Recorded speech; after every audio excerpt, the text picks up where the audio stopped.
All right, so the next event we got for you is SummerSlam, and that happened on August 18th of 1996. And we're just going to jump right into the first match, and it was Savio Vega versus Owen Hart.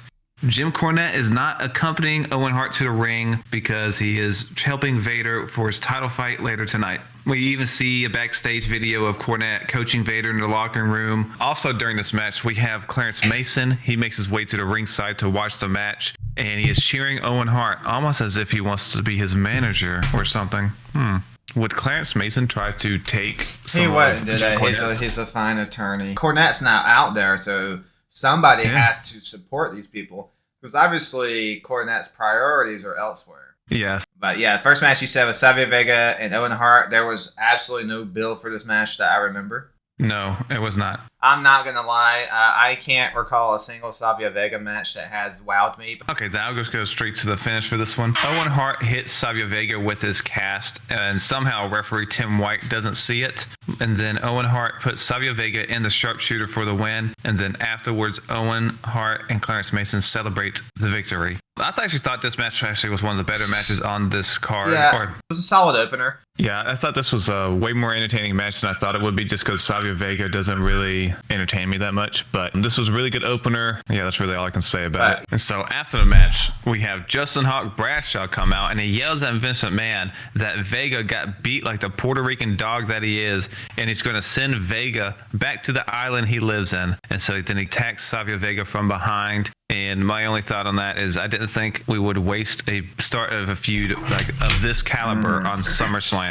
Well, no, I also thought, I was like, oh, so there are shades of JBL even back then, because, you know, he kicked people out the border, and now he's wanting to send Savio out of the country. The man hasn't changed. Yeah. But, like, okay, but here's the thing. Okay, if you're doing this feud, they did a feud with Savio Bradshaw. Why didn't y'all just do Savio Bradshaw at the pay-per-view instead of Owen Hart? Exactly. I will say, I do not want to see that match over Owen Hart and Savio, but it just makes more sense. After that, we do have a backstage interview with Mankind. Todd Pettengill is in the boiler room, and he finds Mankind, and Mankind says there's no place like home, and he loves every square inch of the boiler room, and he tells the Undertaker to not come into the boiler room because he will suffer a fate worse than death, and what happens tonight could alter the future of all mankind. That's a good promo. I liked it.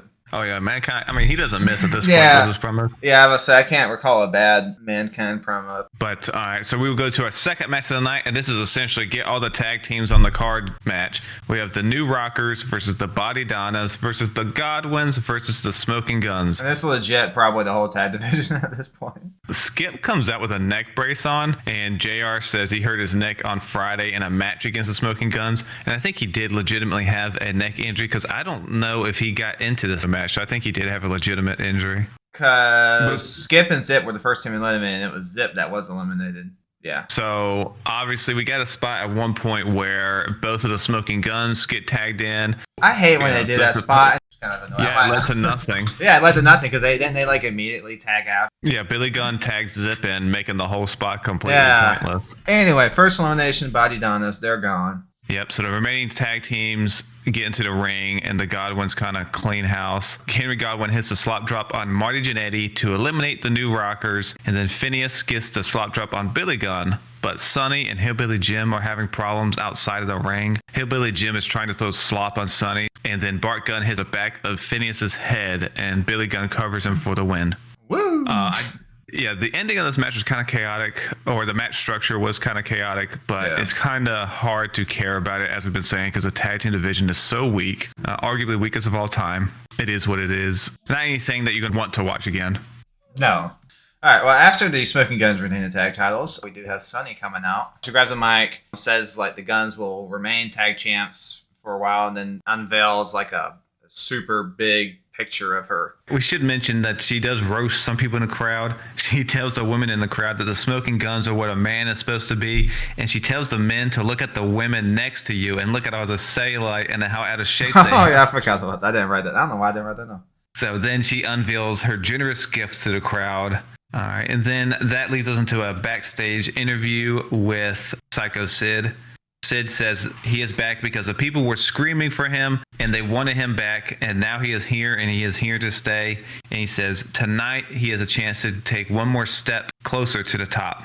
The crowd loved even the backstage interview. This has been the best reaction so far in the night. The crowds are loving him. Sid Mania is still here. Yeah, and luckily for them, they don't have to wait long because the next match is the British Bulldog versus Psycho Sid. There's no Jim Cornette with the Bulldog either, but Clarence Mason's here. He's just, assisting Jim Cornette in some matters, that's all. And Sid has heat with Bulldog and Owen because he's been featuring Cam Cornette this whole time, and Bulldog and Owen attacked Sid during the Battle Royal. So they got beef. It's always good when you got beef. But this match, I was actually looking forward to it. At some point, Cornette comes out to argue with Mason over, why are you out here managing my wrestlers? That happens at a pivotal moment in the match when Cornette comes out. This distracts Bulldog because Bulldog hits the running power slam on Psycho Sid as Cornette is arguing with Clarence Mason. And this is distracting Bulldog and the ref. Jim Cornette thinks Clarence Mason is trying to take away his client. Maybe. We'll see. And then Bulldog goes for another running power slam, but Sid reverses it to the choke slam, followed by a powerbomb for the win, which the crowd was very happy to see Sid win the match. Yeah, it was only a 6-minute match. It wasn't long. The match wasn't as good as I thought it was going to be, but... unless it's someone like a Shawn Michaels, you don't want Sid going out there for 10, 15 minutes. No, you really don't. It helps you build Sid up more. Bulldog lost because of a distraction, so he didn't really lose much in defeat. And the crowd went nuts for Sid. All around good looking. Yeah, you like that Sid won because of distraction? You're okay with that? I'm fine with that because it doesn't hurt the Bulldog, so it's fine. Yeah, I'm fine. Look, Sid won. That was the right decision. Bulldog can take a loss, and he has an excuse, so it helped. So we will go to a backstage interview with Mark Marrow. Marrow says he doesn't understand Mankind, but tonight is either put up or shut up. And tonight, Goldust is a falling star, and that's all he has to say. And he mentioned Mankind because Mankind and Goldust are having this, they're not a tag team, but it's a weird thing they got going on. They've been hanging out. Yeah. But this goes to a fourth match of the night is Goldust with Marlena versus Mark Marrow with Sable. To start the match, Goldust smacks Marrow right across the face. He just wants to piss him off and play mind games with him. Mankind comes to the ring during the match and he slowly stalks Sable. And as he gets closer to Sable, that's when he starts calling her mommy. And eventually Mankind is chased off by officials and he runs out of the arena. He's like, nah, I'm out of here. He's like, you ain't getting me, cops. You ain't getting me. But the match continues on, and Marrow hits the Wild Thing, which is his shooting star press. This is the first time he hit it, too, I think. Yeah. I thought his shooting star press on this one looked really good. That was good, yeah. Mark Marrow, he doesn't get a lot of distance on his shooting star, but the form is still good. Yeah, I would say the form is, what gets it there. But like you said, they did not end the match, and I was kind of surprised by that. As Marrow hits Wild Thing, Marlena is distracting the referee, and that's why he doesn't win with that move. Yep, so Goldust takes advantage of the distraction, hits the curtain call, Goldust wins. And then after the match, Marlena joins Goldust and Sable gets into the ring to check on Marrow. Goldust slowly crawls towards a terrified Sable who screams for Mark Marrow to wake up. Goldust grabs Sable, but Marrow wakes up as this is happening and he attacks Goldust and kicks him out of the ring and chases Goldust down the entrance ramp to the back. For the match, I thought it was an okay match. This feud is going to kind of drag a little bit. I'm surprised Marrow lost because they signed Marrow to this big money deal. Is this when Vince gave up on him already or what? I don't know. I'm not a big fan of Wildman Mark Marrow. I much prefer Johnny B. Bad. But I don't know. I don't see why you lose faith in him already, but whatever. He did a shooting star press. That's pretty cool. You don't see that too often in 96. But after that, we will have an in-ring interview with Farouk and Sonny. Farouk still has his gladiator music and all his gladiator attire and all that bull crap. But Farouk tells Todd Pettengill he doesn't ask the questions, Farouk does, and he wants to know why he is not the Intercontinental Champion. Pettengill says there will be an Intercontinental title tournament to determine the new Intercontinental Champion. And Farouk again says he should be the Intercontinental Champion right now. He says the tournament runs through him. Sonny says Farouk is what a man is all about and says that he is the modern day gladiator. That's kind of what they've been trying to build this version of Farouk as the modern day gladiator, which is not working. No. One line that Farouk said that I had to write down. Farouk said there were sunny days ahead of him. I'm like, oh, that's funny because that would be a problem. Someone else says sunny days, and it's going to be quite the issue. Yeah. But this was a short, effective promo that lays out the motives of Farouk and Sonny. But Farouk is still dead on arrival with this gladiator get up. It's one of the worst wrestling attires you'll see. Yeah. But to continue on, we do have a video before the next match is a video with Jake the Snake. He is recapping their feud so far. It shows Jake on the path of redemption and King trying to bring Jake the Snake back down to his lowest point. And before the match starts, we bring out Mark Henry, and he even gets fireworks. They treat him as a big deal. Yeah, they were hyping this up as a huge signing. He is here to join the commentary table, so he will be here for commentary. Our fifth match is Jerry Lawler versus Jake the Snake Roberts. And when Jerry the King Lawler comes out, he comes out with his own snake bag. He takes off his robe also to reveal that he is wearing a Ravens Vinny Testaverde jersey, which pisses the crowd off because they are in Cleveland. And I'm surprised that King was ribbing Cleveland because he's from Cleveland. Yeah, no, but he's a heel. He wants that heat. For the people who are unaware, Cleveland Browns moved to Baltimore, became the Ravens. And then the Browns we have now were, an expansion team? The Browns were gone out of the NFL for a few years. Yeah. But they came back in as like an expansion team because the Ravens were technically the Browns. But still, it's just interesting that the Browns we see now aren't the Browns that were always around. Yeah. So King gets on the mic and he asks the crowd, how about those Baltimore Ravens? He says, David and Art Modell are in a crowd somewhere because he left tickets for them. He is so funny. Oh, that's heat. He said he brought out Jake's tag team partners as well, and he pulls out 2 bottles of Jim Beam. You had to know that was in there. You had to know. Mm-hmm. And King says Jake's wife is also here, and you'll know it when you see her because she is so ugly. But Jake is fine with it because there's nothing a light switch and a 6-pack won't fix. And then King further rails on Jake the Snake's wife. He says Jake only married her because her kisses were sweeter than wine. King then moves on to talk about Mark Henry at the commentary tables, and he says he doesn't see any medals around his neck, making fun of him not winning any medals at the Olympics. And King finishes his comedy special here. He says he is going to lay Jake down horizontally so that people can recognize him. King was such a jackass.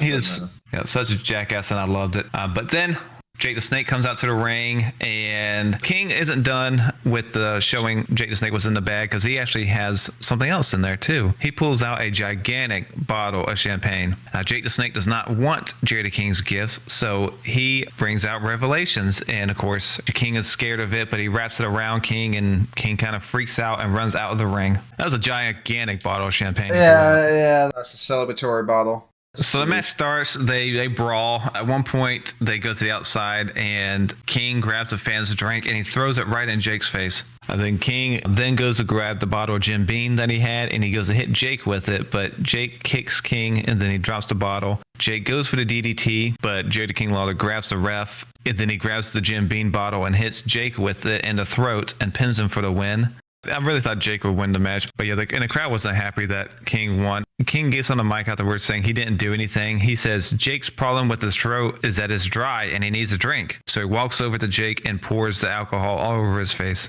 And then as King goes to get the other bottle of Jim Beam and pour it on Jake's face, Mark Henry gets up and goes after King and chases him away. So, yeah, like you said, Jake is not getting his revenge today.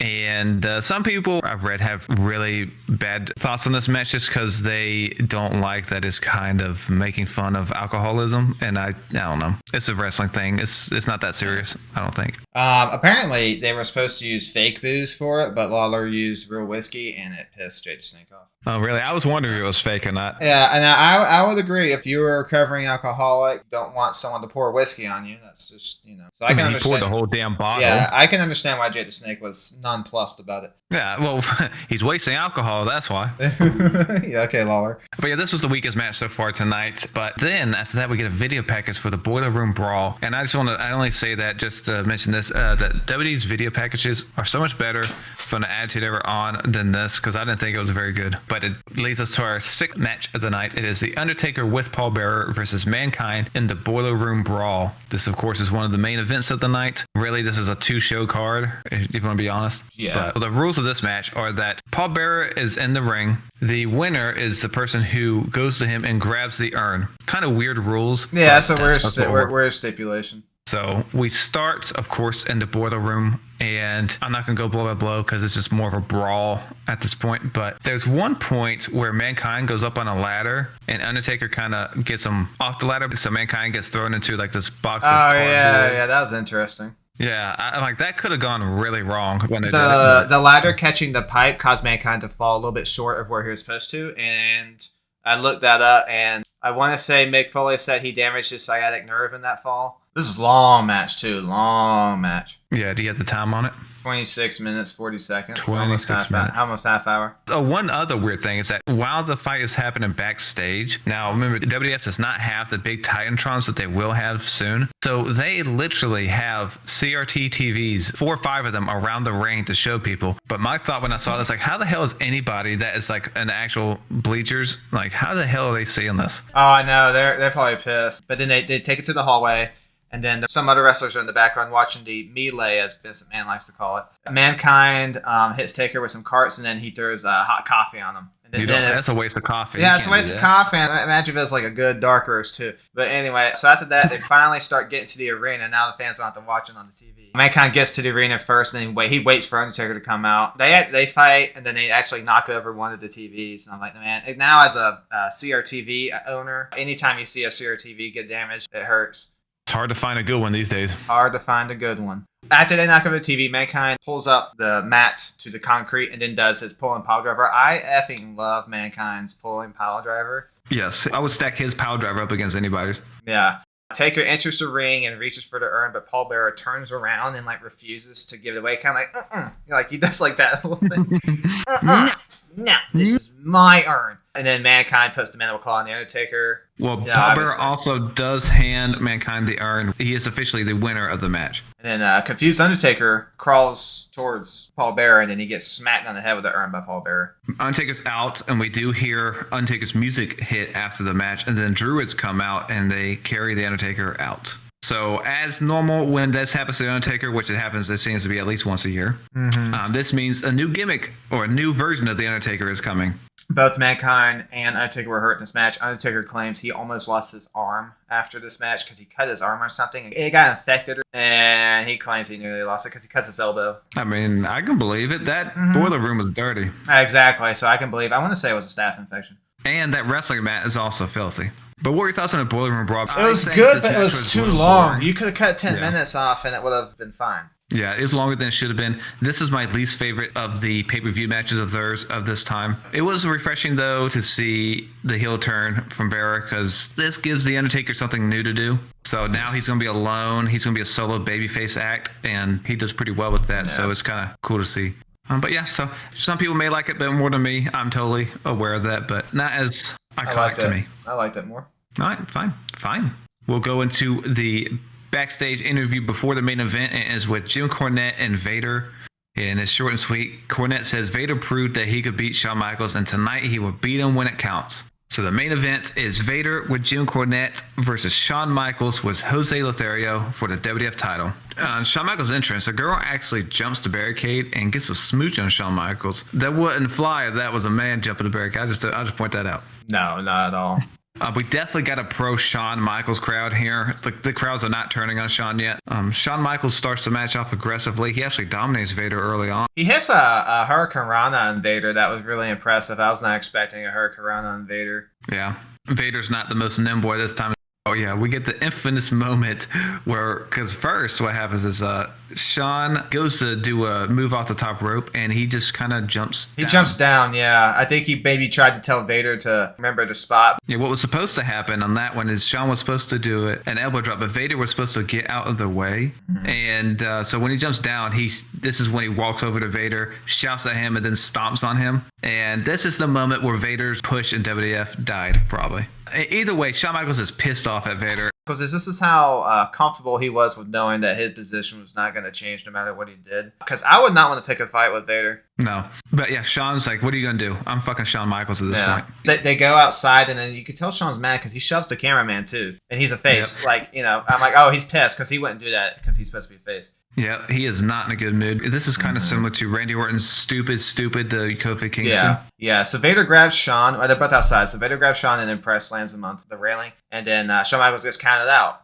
And then Jim Cornette gets on the mic, and he says they came here to win the title, and if Shawn has any guts, he would come back to the ring and restart the match. So Shawn eventually does, and Vader attacks him right away, hits a belly-to-belly for a 2 count. He then sets up the Vader bomb, but Shawn reverses it, and then he hits the flying elbow drop and sets up for the Sweet Chin music. but Jim Cornette goes to stop him. So Shawn grabs Cornette, he takes his racket and hits Vader with it, causing a disqualification. So damn it, Cornette gets on the mic again and he says Shawn Michaels got DQ'd on purpose, and he calls him a coward. And he says if he has any guts, he will restart the match again. And he even double dog dares Shawn. Yeah, once that double dog gets thrown, no bets are off. It's serious business now. So of course, Shawn, he does accept the restart to the match, and Shawn Michaels actually hits the switch in music shortly after that, but Vader kicks out at 2. I was surprised, honestly. Like, dude, he kicked out switch in music after a second restart. He's gonna win this thing. But then Shawn, after switch in music, Shawn gets Vader into a headlock, but Vader shoves Shawn into the ref. Vader hits the powerbomb. He goes for the pin, but remember I said that Vader shoves Shawn into the ref. So the ref is out, so the replacement ref comes in, but he's kind of late coming out, so it's a 2 count. So Vader, he wants to go ahead and finish this off for real. He goes for a top rope Vader bomb, but he misses, and Shawn goes to the top rope and hits a moonsault onto a standing Vader for the win. And after the match, officials come running out to separate Vader and Shawn after the match. I don't know if they did it because they saw that Shawn was angry or if that was the plan the whole time, but they came quick. But my thoughts on this match, this was not a bad match. It was not a bad story. They showed Shawn Michaels was aggressive. He wasn't afraid of the bigger man. Yeah, it shows Shawn basically snatching victory from the jaws of defeat. I mean, it was a good match. It's, slightly overbooked. And supposedly, Jacob, Vader was originally planned to win this match, but and Shawn would then regain it later. Yeah. But you can tell he was supposed to win because a few in your houses from now, the name of the pay-per-view is It's Time. And who else would you have done that for but Vader? Yeah, I believe Bruce Pritchard said that he was supposed to win it here, and then Shawn was going to win it back at the Royal Rumble. But Shawn vetoed it because he hated working with Vader. But this was not the best SummerSlam WWF has ever had. I gave it a 5 out of 10. That tells you it was as mid as it could be. Yeah, you're right. I mean, no, there's only 2 matches that are worth a darn. Well, I would go 3. I like Sid Bulldog, so I would go 3, actually. That one's the short Boiler Room too, Brawl is long, but it is worth watching at least once just to see what it was. Yeah, I don't know if I'm going to go back and watch it, but I'm glad to have watched it once. Yeah, because people bring up the Boiler Room Brawl a lot. You need to at least see it. And Owen Savia wasn't terrible, but I mean, it had no build. So purpose. Hogwild was better. Hogwild was better for sure. But that is that. So next, what we're going to do is our next head-to-head, and it takes place on August 19th of 1996. And again, we'll start off with Nitro, and we'll start off with a matchup that we've had, 100 times by now. It is VK Wall Street versus Hacksaw Jim Duggan. It's a rematch from just last week. Yeah, Clash of Champions, which was not even a week ago. Yep. I'm just going to get to the end. We set up for the same finish that we saw in Clash of Champions where Duggan goes for the tape fist, but the ref sees it and takes it away. But this time, VK takes the tape away from the ref, and he goes to wrap it around his hand, but Duggan pulls out, another thing of tape. He learned from Clash of Champions, carry 2. So he tapes his fist and he hits VK Wall Street for the win, which is still confusing because the ref would have seen it, and the whole point of you taking the tape away because it was illegal, but then you let him hit VK with it. So what? I don't understand. Yeah. This was a boring match. The tape fist thing is really tired at this point, but whatever. We'll move on to what happens next, and this is actually good, I thought. This is an in-ring interview with Hacksaw Jim Duggan. Mean Gene comes out. He asks Duggan about the NWO. The mere mention of the NWO makes Hacksaw slam his 2x4 to the ground. Disgusting. Duggan says that everybody has been screaming about what they want to do to Hogan, but not Hacksaw. Duggan then proceeds to call Hogan by his real name, Terry, and he says he wants to speak to him man to man and wants to know why he turned his back on everybody. And then Macho Man comes out and tells Duggan that they are on the same wavelength and he has a problem with Hogan. And last week was a wake-up call. Remember, Hogan attacked Macho Man with a chair, and Macho Man says from now on he is going to make things happen, and that's real bad news for Hogan. Macho Man says he and the Giant had a deal that if he stayed away from the match at Hog Wild, which explains why Macho Man wasn't there, then the Giant would ensure that the WCW would be fine. Macho Man says he has a problem with Hogan, but first wants to settle his problem with the Giant. Good promo from both Duggan and Macho Man. So far, the Duggan stuff that we've seen, this has been my favorite part so far. But then we go to our second match for Nitro, and it is Earl Robert Eaton versus Chris Benoit with Woman and Miss Elizabeth. Earl Eaton comes out alone, and the announcers talk about some issues within the Blue Bloods. They're teasing their eventual breakup. Now, all of this takes place on the Saturday show, and we don't see it.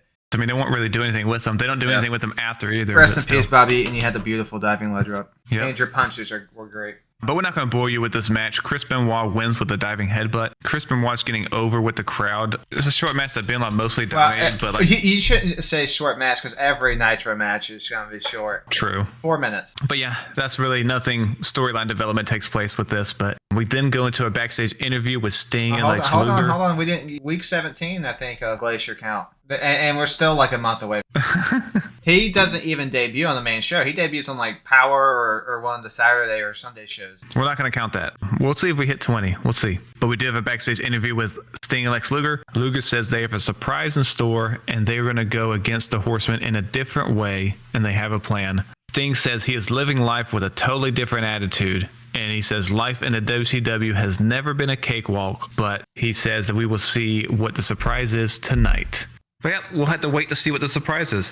But we will go ahead and go over to Raw. And Vince is not on commentary this week. I'm not sure why. Kevin Kelly is taking his place. But for the first match of the night, we have the British Bulldog versus Owen Hart. And this is for the opening round of the Intercontinental Tournament. Title tournament. So, and they're tag team. And now they're wrestling against each other. And these two have great chemistry together. Every time they have a match, in the future, we'll talk about their European title match. I mean, this is great stuff. They have fantastic chemistry. Bulldog gets a monkey flip and then drop kicks Owen, and it looks beautiful. During this match, the footage gets severely staticky, and we are led to believe that this is due to The Undertaker because JR says a lot of weird stuff has been happening tonight. I love when they do stuff like this. But JR says he believes it is the essence of The Undertaker that's causing this. But at one point, Bulldog hits the running power slam on Owen, but Owen gets his foot on the rope. Sunny comes down to the ring after that, and she walks towards the announce table as we go to commercial. And then after that, we see that she joined commentary, and she says the two men in the ring should look for new management. And then we go cut to Jim Cornette in the back, and he says he is not out there because it's like picking your favorite kid, and he can't do it. And he says Gorilla Monsoon has a conspiracy against him, and he says that Camp Cornette is at a crossroads, but he's trying to pull them all back together. And he also insinuates that Yokozuna is going to take care of Shawn Michaels tonight.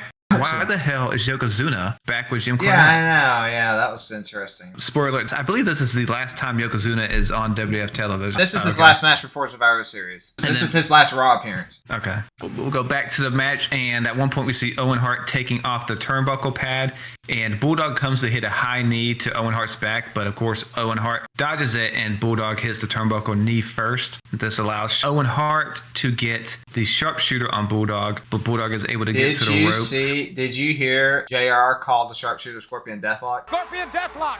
Oh, no, I missed that. Yeah. It's a good catch. I was like, uh-oh. I wonder if Vince yelled at him afterwards. You son of a bitch! Eventually, the two men, Owen Hart and Bulldog, battle each other outside of the ring, and Bulldog falls near Sonny, and so Sonny throws a soda in his face, and Owen Hart wins the match by countout. And then after the match, Jim Cornette comes out and shouts at Sonny, calling her a little slut. Yeah, that was like, dang. And Sonny retorts back to him, calling him insane and a pervert. This match, I thought was a very good match. I thought it was better than any match that was on SummerSlam. Unfortunately, the finish wasn't clean, but I feel like that kind of was okay in this one. Yeah. Count out, neither one suffered anything in that, so I thought it was good. Makes you want to see it again. And we do get it again. And this is kind of, I guess, the first seed maybe of the issues that are going to be brewing between Owen Hart and Bulldog. Yeah, it's that, and it's showing issues with Cornette. So good stuff here. Okay, we'll go back to Nitro. And for our third match of the night, we have Scunno versus Disco. Of course, this sounds like a squash match, and guess what? It is. But Disco Inferno does come out, and he does this hot, new-ish dance called the Macarena. Have you seen it? Have you heard this? That's the number one song, I think, at this point.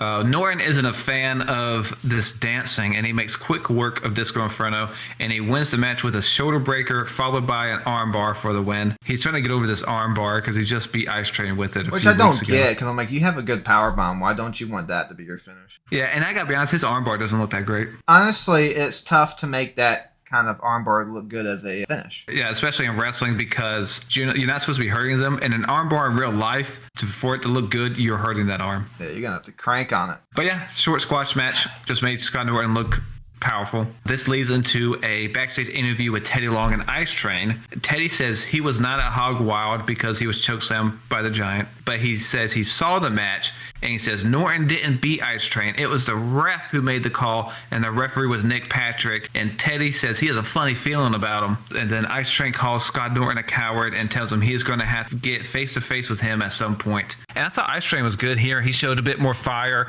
So the next match we're going to do is Steven Regal versus Dean Malenko. Yeah, this is one of the few matches to where, like, at least at this point, where you actually get a commercial break for the match. And this was a technical beauty, if you like that sort of style of wrestling. It starts off with a lot of mat wrestling, which is pretty nice. It goes to break after about like a minute, and then it comes back in, and Regal hits Malenko with an enziguri. It's pretty interesting for Regal. Yeah, so if you like technical matches, Regal and Malenko are like top of the line for that kind of stuff. After the German suplexes, Regal counters with the butterfly suplex, also 2 count. Malenko avoids a leg takedown and hits the Oklahoma roll for a 1-2-3. You even know the name of it? Wow, I had no clue. I just had pinning maneuver. Yep, Oklahoma roll. Jacob Tanay, that's what you are going to be. But yeah, this is a good match, especially for Nitro. Good chain and mat wrestling. I would rewatch this match. This is good. Oh, it's good, yeah. This leads to a ramp interview with the Four Horsemen. Arn says he has never needed a weapon in his bag to feel tough. And he says that every time Sting has faced them, it felt like a fight. And he says tonight would not be an exception. Flair starts talking, but he gets cut off by the Nitro music. And he it's like the power goes off mid-promo. That's weird. Yeah, so you can't really hear it. I'm sure what he's saying was good. I have no clue because the damn music is playing, and it really ruined his part of the promo because we were unable to hear most of it. But we'll go ahead and go to our second match for Raw, and it is Vader with Jim Cornette versus Freddie Joe Floyd. This sounds like a banger. When Vader comes out, he walks up to Mark Henry, who was out there signing autographs a little earlier. Mark Henry doesn't look too bothered by Vader looking at him, but this doesn't lead to anything yet. It was just kind of a nice tease to see these two mountains of beef here. But Cornette is still on commentary, and he says that Vader beat Shawn Michaels twice yesterday and wasn't awarded the title. And he explains why Yokozuna's back as well, which I'm glad he did. He says Yokozuna realized that he is the one who butters Yokozuna's bread. I guess he's just trying to say that Yokozuna realized that the grass isn't always greener without Cornette. So it's not the best explanation, but at least they tried. And of course, for the match, this is a job match. Vader hits the Vader bomb. We do see Static again during this match. Oh. So there, some more Undertaker rumblings. But pretty much Vader bomb. We're done here. And then afterwards, he tosses Freddie Joe Floyd out of the ring like a piece of trash. I mean, he is a jobber. But yeah, it's a quick match, thankfully. And they're just trying to get Vader over and show that he's angry for the match result last night. The next thing we have for Raw will be an in-ring interview with Mankind and Paul Bearer. And Jim Ross asks Paul Bearer, why did he do it? Paul Bearer says that he is tired of carrying The Undertaker for the last 6 years, and he is tired of being abused. And then the lights start flickering again. Undertaker didn't like that one. No. He's like, you're lying on my good name, sir. Paul Bearer says that isn't The Undertaker that's causing the lights to flicker. He says it's Mankind because Mankind has the power now, the power of the urn. JR asks Mankind about his upcoming match with Shawn Michaels for the title, and Mankind says his body is still in pain, but it's wonderful. And he says when he beats Shawn Michaels, he will be the least sexy boy toy in the world, and he will destroy the lives of millions of Click fans, and that makes him happy. And then the lights start flickering again. Jim Ross tells them that The Undertaker is still here, but Bearer yells back that he says it's not The Undertaker. The Undertaker is gone and passed away. And then right after that, The Undertaker's music hits. And the lights go out and Druid's music plays, which I always like the Druid music that they do. And then the Druids come out and they carry The Undertaker and then leave him. They just kind of lay his body on the rampway. And then Paul Bearer is frightened. And he says that is not The Undertaker. That is just a decaying corpse. And they're going to have a moment of silence for The Undertaker. So The Undertaker says, yeah, right. He sits up and then the gong hits and then he raises his arms and fireworks come out of the ring post, kind of Kane style. That he had to do it twice because I guess the first time Pyro Guy didn't get his cue, but it didn't look too bad. Yeah, no, it's just, but you notice it if you're a wrestling fan. You're like, yeah. But yeah, and then this causes Mankind and Paul Bearer to get the heck out of there as Undertaker poses in the ring. My thought with this was I thought the Undertaker was going to have a longer absence. It's just literally the next day. I know, right? Yeah. But after this, we get a vignette for the Stalker. Yeah. Stalker is Barry Windham. The gimmick is, of course, DOA. They should have just had him come in as Barry Windham. Mm-hmm. Yeah, it didn't make much sense to do that, but that's what they did. It didn't work, obviously. For the Undertaker segment, I liked it. Again, I think I would have held off on Undertaker coming back at least a few weeks. Yeah. Especially, you had him getting carried off by Druids. Usually that is to write him off. But yeah, that's my only criticism of that segment. I liked everything else. All right, so then now we'll go back to Nitro, and we will go to our 5th match of the night. And it's another matchup we've had a lot, I feel like. The Nasty Boys versus Public Enemy. Let's see. All right, take your guess. How many times do you think you've seen this match? 4. 5. This is the 5th time. So yeah, definitely a matchup we've seen time and time again. Their matches, again, are... It's the same thing every time. Yeah. Brawls, that's what you want with them. Every match we have with these two, we always go to that split screen for a good portion of the match, which always makes it hard to see. So they split the screen, but then they make it even smaller because they got to have their backsplash logo or whatever. Yeah, it's just not good. But we'll get to the finish of this. I think we've seen the finish before, too. The finish is Public Enemy puts themselves through a table because they missed their finishing maneuver. And then Knobs pins Johnny Grunge for the win. So, yeah, been there, done that kind of feel to this. But this does lead into an in-ring interview with the Nasty Boys. Sag says that anybody that comes to Nastyville is leaving Nastyville face down. He says they will be as nasty as they can be. Do you see a theme here? Do you see a theme? I know. Nasty. Brian Knobs continues on. He says Hogan does what he wants to do, and the Nasties do what they want to do, and they tell Harlem Heat and the Steiner Brothers the Nasty sensation is coming their way, and they want to win the WCW Tag Team titles for the 4th time. If you took a shot every time they say nasty, you'd be dead. Oh, for sure. I wonder if they have a bet backstage. Like, how many times do you think we can fit nasty in a promo? Kind of like the Super Troopers meow thing. Yeah. Peak comedy. But we'll go to our 6th match for Nitro, and it is Chavo Guerrero versus Diamond Dallas Page. Now, we said a week or so ago that Eddie Guerrero won the Battle Bowl ring. Well, DDP stole that ring back last week. DDP attacked Eddie Guerrero after the match at Clash Champions, so now Chavo is coming out to defend his uncle. DDP busts out some nice moves in this match, like a nice sit-down power bomb. He has another power slam type move that looked pretty good. He does go for the diamond cutter, but Chavo turns it into a backslide for the 3, which I was surprised to see Chavo beat Diamond Dallas Page here. Yeah, so was I. I did not think Chavo was winning, and I don't know if I would have booked that, but I think I would have preferred if DDP beat Chavo, then Eddie got revenge for his nephew, which he does. But I don't think I would have had Chavo beat DDP. Especially someone that's very low on the card. So. But DDP is so pissed that he lost this match, he goes to referee Nick Patrick. He takes off Nick Patrick's belt and starts whipping Chavo with it. I thought that was fun. Was that before or after he laid him out the Diamond Cutter post-match? Yeah, I for some reason I didn't put that down. But yeah, he does attack him after the match, uses the belt. Randy Anderson comes out to stop Diamond Dallas Page, and then he berates Nick Patrick for why didn't you stop this? I have to be fair to Nick Patrick on here. I would not have stopped DDP either, especially when you are Nick Patrick. What are you going to do? I don't want to get whipped by a belt either. Mean Gene interviews Nick Patrick. Patrick says that if a cop was alone, would he charge alone or wait for backup? You know, it's a good argument. Yep. Nick Patrick continues on. He says all the referees are a team and they have to have each other's back. Nick Patrick blames Gene for all the accusations coming his way. And he says if he did anything wrong, it would be on tape. And it's the media blowing everything out of proportion. But Nick Patrick is actually a pretty decent promo. Yeah. He probably has had some wrestling training. I think he's doing a decent job defending himself. But we all know he's full of shit.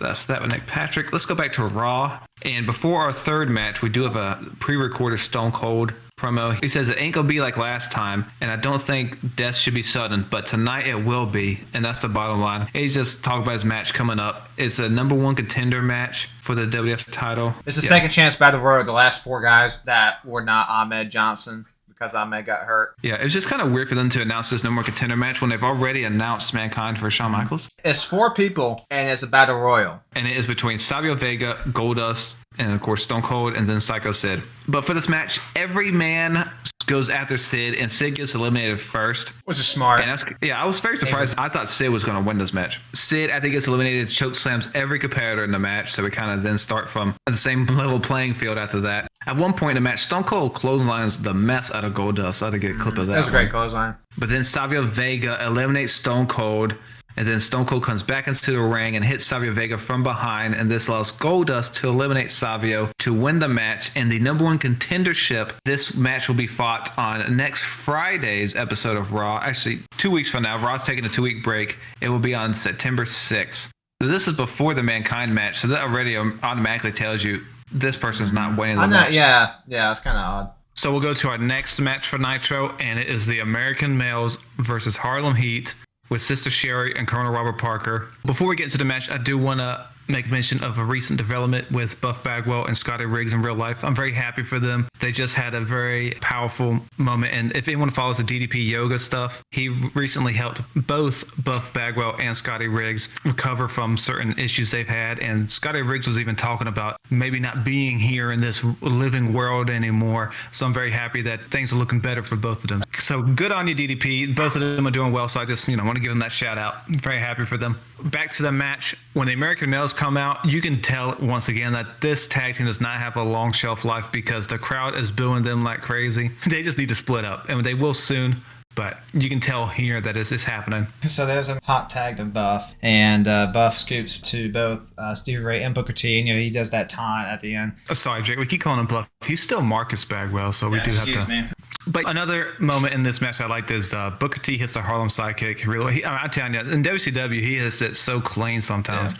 But Harlem Heat woke over Scotty Riggs for a while. But we'll get to the finish of the match because it's not the most exciting match. The finish of the match is Marcus Bagwell goes a dive from the top rope onto Stevie Ray, but Booker T pushes Bagwell off of the top rope, and Stevie Ray catches him with a power slam for the win. And don't get used to this, Jacob, but for once, Sherry and Corona Rob Parker did not get involved in the match. I know, right? But for the match, it was okay match, but the outcome was never in doubt. I mean, they did have the American males beat them once already. They did, yeah. But after this match, we do have our in-ring interview with Arn Anderson, Ric Flair, Sting, and Lex Luger. Sting tells Flair and the Horsemen that they can do what they want and what they have always done and beat each other up, or they can recognize that there's a major problem in WCW. Sting says he knows that he can't trust Flair and never will. It's about time you finally remember that, Sting. About time.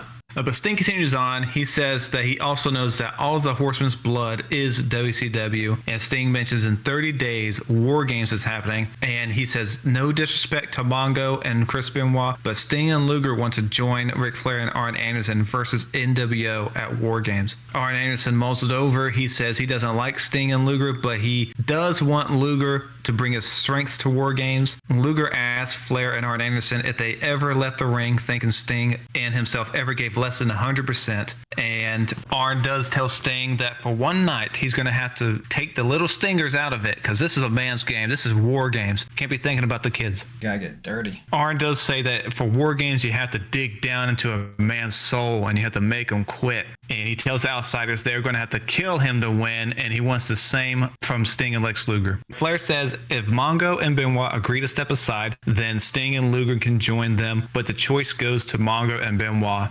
Benoit and Mongo do not look pleased, but Benoit says that while he has waited his whole career for this opportunity, he will stand behind Arn and Rick's decision. Mongo says if Arn and Rick say so, then he is willing to make a sacrifice, but he warns Sting and Luger that if they fail, he is going to do something far worse than what the outsiders would do to them. And it looks like we have struck a deal. It's been smoothed out, as Arn would say. Yeah, smooth out. But for this segment, I did like the promo segment. I thought it was great character work from all parties. It sold how important this is to WCW to finally put up a stand against NWO and get their best men to do it. But we will wait and see if Ric Flair betrays Sting yet again. But we do have a following announcement. It has been paid for by the NWO video. Scott Hall says that everyone wants to be in the NWO now, but he is glad that the Booty Men will not be a part of it. I am too. Yeah, I think the whole world is. That would have killed the NWO's cool factor. Yeah, we know Brutus joins later, but not as the Booty Man, so it's different. The greatest hanger-on in wrestling history. Mm-hmm.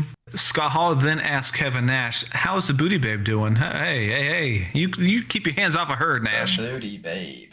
And Hall continues on saying Lex Luger reminds him of a movie star, but Kevin Nash says that Luger reminds him of Mr. Ed. That's not very nice, sir. It's not nice at all. But Hall continues on. He says that Sting and Lex Luger were the WCW's finest, but the outsiders punked them. And Nash calls them pathetic, and then Hall closes with saying, don't call them, they'll call you. That kind of thing. But now we are on to the main events. We will go to the main event of Raw, and it is the returning Yokozuna versus Shawn Michaels. Last time we saw Yokozuna, I think, was SummerSlam. Yep, and that they do mention that here, actually. Now, Yokozuna was sent off to hopefully lose weight, but unfortunately, it looks like he has gained even more weight. Yeah, no, it didn't take. I guess he misunderstood the order. They said lose weight, and he clearly thought they said gain. Yeah, he's like, I don't lose, pal. I don't lose. Yeah. But so that's unfortunate. But during the match, Cornette comes down and he attacks Jose Lothario after a commercial break. Shawn sees this and he chases Cornette away. But when he gets back into the ring, Yokozuna hits a belly to belly on Shawn. and he goes for a splash, but he misses, as he always does with these things. And Shawn Michaels knocks him down with a flying forearm, and Shawn says, enough of this, and he goes for the sweet chin music, but Yokozuna catches him in a perfect Samoan drop. Proper form. And then he goes for his feared leg drop, but surprise again, he misses that too. And then Shawn Michaels hits the sweet chin music for the win. It's a pretty good match, especially considering how limited Yokozuna was. I agree. This match was much better than I expected. Yokozuna's offense looked clean. I don't know if it's underrated, but he always had a nice belly to belly.